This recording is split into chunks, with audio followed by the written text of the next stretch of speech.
Hi అండి, welcome back to my channel. ఈరోజు శ్రావణ మాసం కదండి, నేను వెజిటేబుల్ బిర్యానీ అయితే చేస్తున్నాను. ఇది సండే అనమాట. సండే ప్రతి వీక్ మనం నాన్ వెజ్ కంపల్సరీగా వండుకుంటాము. శ్రావణ మాసం అవడం వల్ల నేనైతే వెజిటేబుల్ బిర్యానీ చేద్దామని వెజిటేబుల్స్ని అయితే కట్ చేసుకొని పెట్టేసుకున్నానండి. సో ఇంకా చేసేద్దామా బిర్యానీ అయితే. చలో. ఫస్ట్ అయితే మనం కొంచెం దల్సరిగా ఉన్న మూకుడిని అయితే పెట్టుకోవాలండి. ఎందుకంటే మనకి బిర్యానీ అడుగంటకుండా ఉంటుందన్నమాట. దాంట్లో నేను ఒక 2 టేబుల్ స్పూన్ నెయ్యి అయితే వేసుకున్నాను. ఇంకా 3 టేబుల్ స్పూన్ కాదు, కొంచెం పెద్దదే ఆయిల్ అయితే వేసుకున్నానండి. మనకి ఎంత కొంచెం మరీ ఎక్కువని కాదు, కొంచెం ఆయిల్ ఎక్కువగా ఉంటేనే బిర్యానీ పొడి పొడిగా అయితే వస్తుందండి. లేదంటే మనకి బిర్యానీ పొడి పొడిగా రాదనమాట. ఈ ఆయిల్ నెయ్యి బాగా మరిగిన తర్వాత మన ఇంట్లో ఏ మసాలా స్పైసెస్ అయితే ఉంటాయో ఆ మసాలా స్పైసెస్ అన్నీ వేసేసి కొంచెం చిట్పట్లాడేంత వరకు ఫ్రై చేసుకోవాలి.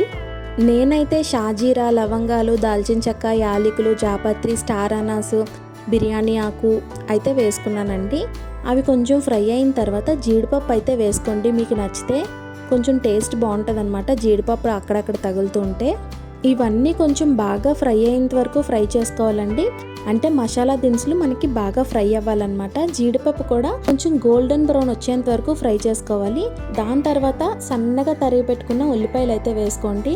ఉల్లిపాయని ఎప్పుడైనా బిర్యానీలోకి వేసుకునేటప్పుడు సన్నగా తరుక్కుంటేనే మనకి బాగుంటుందండి. ఎందుకంటే కొంచెం గోల్డెన్ బ్రౌన్ వచ్చేంత వరకు ఫ్రై చేస్తాం కదా మన ఉల్లిపాయని. సో తొందరగా బ్రౌన్గా వేగుతుంది అనమాట.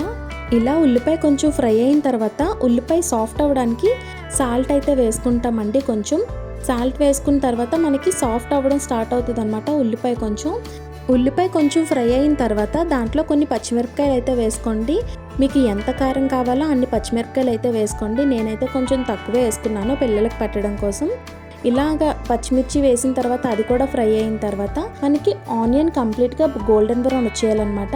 నాకైతే కొంచెం ఆయిల్ సరిపోలేదని నేను ఒక 2 టేబుల్ స్పూన్ ఆయిల్ అయితే వేసుకున్నానండి. ఆయిల్ వేసిన తర్వాత మనకి చక్కగా ఉల్లిపాయ కూడా చక్కగా ఫ్రై అవుతుంది. ఇప్పుడు దీంట్లో సన్నగా తరిగి పెట్టుకున్న టమాటాలు అయితే వేసుకోవాలండి. టమాటాలు వేసిన తర్వాత మనం కొంచెం కలిపేసి లిడ్ అయితే క్లోజ్ చేసేయాలన్నమాట. అంటే మూత పెట్టేసి సిమ్లో పెట్టేసి వదిలేయాలి. అప్పుడు మనకి టమాటో సాఫ్ట్ అవ్వడం స్టార్ట్ అవుతుంది. ఒకవేళ మనం హైలో పెట్టి అటు ఇటు కలిపేస్తే టమాటో అనేది మగ్గదండి. మగ్గితేనే టమాటో బాగుంటుంది.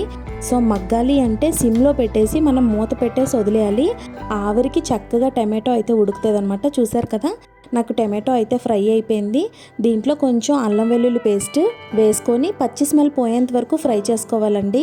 ఇప్పుడు ఇదంతా బాగా ఫ్రై అయిన తర్వాత మీ దగ్గర ఏ వెజిటేబుల్స్ ఉంటే ఆ వెజిటేబుల్స్, క్యారెట్, బంగాళదుంప, బీన్స్, గ్రీన్ పీస్ ఇలాంటివన్నీ వేసుకోవచ్చండి. ఇప్పుడైతే అవి దొరకలేదని చెప్పేసి నేనైతే క్యారెట్ ఇంకా పొటాటో అయితే వేసుకున్నాను.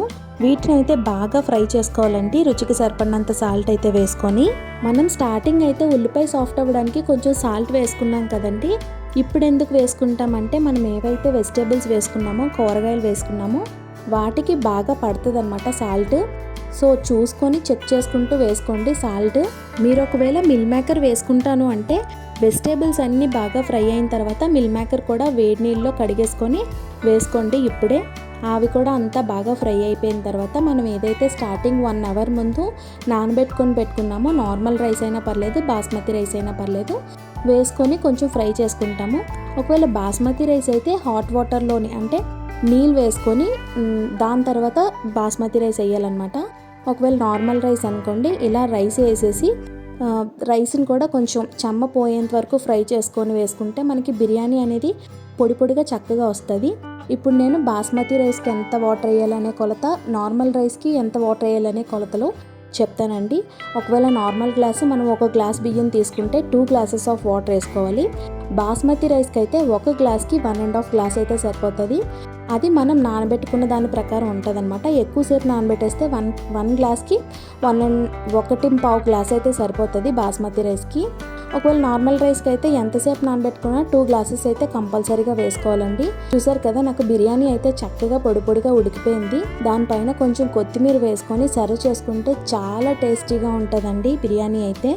వీడియోని చూస్తున్న ప్రతి ఒక్కరు వీడియోని అయితే లైక్ చేయండి, షేర్ చేయండి, సబ్స్క్రైబ్ చేయండి. మీ ఫ్రెండ్స్ అండ్ ఫ్యామిలీ మెంబర్స్కి అయితే వీడియోని షేర్ చేయండి. మీరు సాల్ట్ కూడా చెక్ చేసుకోండి. వాటర్ వేసుకున్నప్పుడే సాల్ట్ కూడా ఎలా ఉంది అనేది చెక్ చేసుకొని సాల్ట్ సరిపోకపోతే కొంచెం వేసుకోండి. చూసారు కదా ఎంత చక్కగా వచ్చిందో. Bye bye.